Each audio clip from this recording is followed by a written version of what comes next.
What's up guys? Good morning, good afternoon, good evening. For today's video, kung nakikita nyo, naggayat na nga pala ko dyan ng sibuyas, bawang at saka luya. At may ginayat na rin akong pinya. At syempre, hindi mawawala ang ating pangmalakasan. Walang iba kundi ang sili. Kaya lang, medyo kaunti ang sili natin ngayon dahil wala tayong supplier. Hindi tulad ng nakaraan na nag 1 million views na marami tayong sili dahil may nagdala. Napakasayang naman kasi noon kung hindi lutuin, kung mabubulok lang. Anyways, balik tayo sa topic natin ngayon. Meron din pala ko dyan ng gata ng nyog. At ito naman yung lulutuin natin ngayon, Bicol Express na kuhol. At syempre nilaga ko na yan para lumambot. At hiniwa ko na rin yan sa dalawang parte kasi medyo malaki. Kaya magluluto na tayo, simulan na natin. Kaya nagsalang na ko dyan ng kawali at nilagyan ko na ng mantika. Yan, biyo bagang nagkikirikiti. At dahil mainit na ang mantika, ilalagay ko na ang sibuyas, bawang at saka luya. Gusto ko sanang unahin nagisahin yung luya, kaso walang nagbibidyo kaya isahan na lang. Total maghahalo-halo na rin naman yan. At saka natin halo-haloin at hintayin natin maging golden brown na. At kapag ganito na nga ang itsura, golden brown na, ilagay na natin ang kuhol. At maghintay lang tayo ng ilang minuto hanggang sa matayo ang niluluto natin at saka para medyo matosted na rin. At kapag ganito na yung itsura, syempre halo-haloin natin kasi baka naman masunog yung niluluto natin.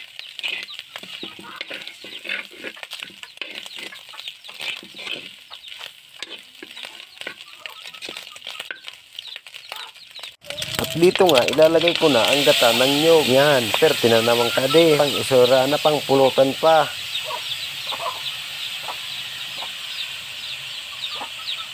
At syempre, para mas lalong sumarap, hindi mawawala dyan ang magic sarap.